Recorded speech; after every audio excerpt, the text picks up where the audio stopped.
अस्सलाम वालेकुम, welcome to Wahid associates retail pro software version 2024। ये वीडियो का सेकंड पार्ट है। फर्स्ट पार्ट में आपको कंपनी इन्फॉर्मेशन के बारे में गाइड किया गया था कि कंपनी इन्फॉर्मेशन आपने कैसे ऐड करनी है। इस पार्ट में आपको ये गाइड किया जाएगा कि आपने अपने प्रोडक्ट्स यानी कि अज्जा कैसे ऐड करने हैं। अब आपका किसी भी चीज़ का कारोबार है, किसी भी चीज़ का, रिटेल का, होलसेल का, डिस्ट्रीब्यूशन का, किसी भी किस्म का आपका कारोबार है, आपने सबसे पहले उसके कंपनी डिटेल्स के बाद प्रोडक्ट्स ऐड करने हैं। मास्टर एंट्रीज़ के अंदर आपको ये प्रोडक्ट्स का एक बटन नज़र आएगा, आप इसको ओपन करेंगे, ये फॉर्म आपके सामने अपीयर हो जाएगा। यहाँ पे आप प्रोडक्ट का नाम डालेंगे, जैसे फॉर एग्जांपल डेमो प्रोडक्ट। यहाँ पे आइटम का नाम लिखेंगे, ठीक है, पूरा। जैसे मैंने फॉर एग्जांपल मिसाल के तौर पे एक नाम लिखा है डेमो प्रोडक्ट। उसकी आप कैटेगरी डालेंगे, भाई वो किस कैटेगरी में आता है, बेकरी आइटम है, बेवरेजेस में है, कॉस्मेटिक में है, डेजर्ट्स में है, इलेक्ट्रॉनिक्स में है, फ्रोज़न में है, फ्रूट्स में है, किस में है। इसके अलावा अगर किस कैटेगरी में फॉल करता है, आप यहाँ से प्लस का बटन दबाएंगे और वो कैटेगरी आप क्रिएट कर सकते हैं। जैसे आपने कहा जी बुक्स, सेव कर दिया। अब यहाँ से आप बुक्स सेलेक्ट कर लेंगे। उसके अलावा इस पर टैक्स क्या अप्लाई होता है, अगर कोई टैक्स रेट अप्लाई होता है वो आप ऐड करेंगे। तो जैसे ही आप बिल बनाएंगे तो जो भी सेल टैक्स होगा वो ऑटोमेटिकली सिस्टम कैलकुलेट करके बिल में ऐड कर देगा। 17-18% जो भी टैक्स लगता होगा। आपने कहा फॉर एग्जांपल इस आइटम पर टैक्स 0% है। इसके अलावा भी 5%, 10% के अलावा भी आप ऑप्शन ऐड कर सकते हो जमा का बटन दबा के यहाँ पे, ठीक है। उसके बाद टैक्स 0 कर देते हैं। इसका कोई भी आप बार कोड ऐड करना चाहें कि आपने कहा जी इसको बार कोड नंबर मैंने ये जो देना चाहें आप वो दे सकते हैं खुद से अपनी मर्ज़ी से। वही बार कोड स्टिकर का लेबल भी आप प्रिंट कर सकते हैं, वही बार कोड इसका अपीयर हो रहा होगा।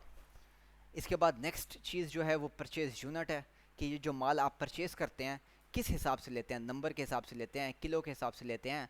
अगर मज़ीद आपने बनाने हैं, यहाँ पे मज़ीद आप यूनिट्स बता सकते हैं। एक बना देते हैं जी पीसेस, तो आपने कहा जी ये हम पीसीस के हिसाब से परचेज़ करते हैं। सेल किस हिसाब से करते हैं, पीसीस के हिसाब से हमने कहा।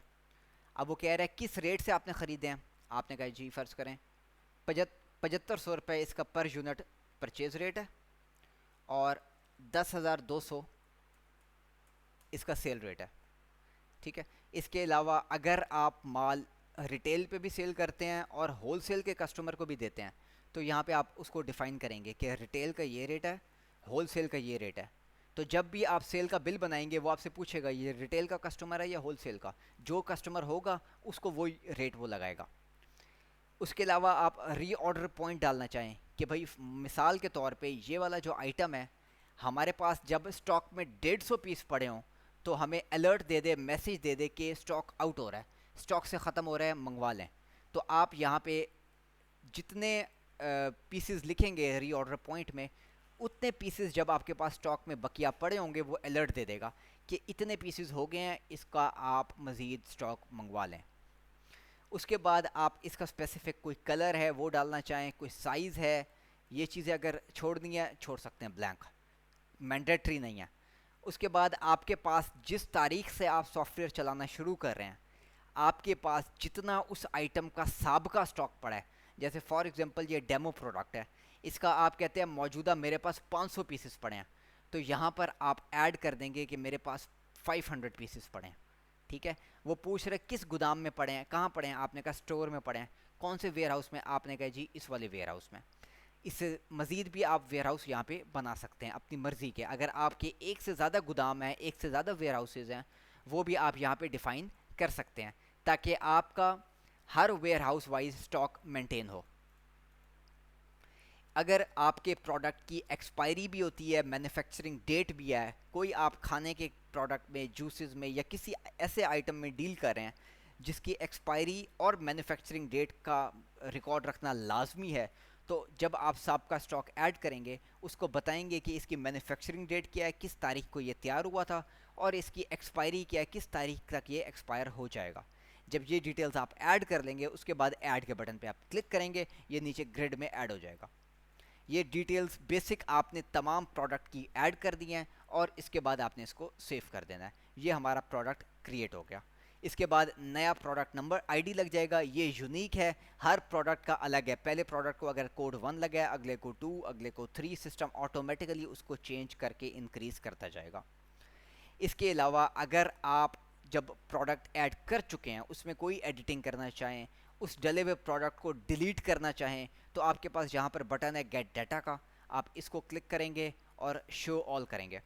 जब आप शो ऑल पे जाएंगे तो आपके जितने भी प्रोडक्ट्स अब तक इस सिस्टम में ऐड हुए हुए हैं वो तमाम लोड हो जाएंगे। अभी डाटा बहुत ज़्यादा है जिसकी वजह से वो लोड होने में थोड़ा सा टाइम ले रहा है। ये आपके सामने देखें डाटा कितना ज़्यादा है, कोई हज़ारों के हिसाब से प्रोडक्ट्स डले हुए हैं। तो प्रोडक्ट का नाम, उसका सेकंड नाम, उसकी कैटेगरी, उसका टैक्स, उसका बारकोड नंबर, उसका सेल परचेज़ के यूनिट्स, उसकी सेल परचेज़ की कॉस्ट, उसका रीऑर्डर पॉइंट, तमाम डिटेल्स जो आपने वहाँ पे डाली हैं वो लिस्ट में अपीयर हो रही हैं। यहाँ पे आप सर्च भी कर सकते हैं, जैसे अभी हमने डेमो प्रोडक्ट डाला था, यहाँ पे डेमो लिखें, इसको एंटर करें, ये देखें ये डेमो प्रोडक्ट आ गया।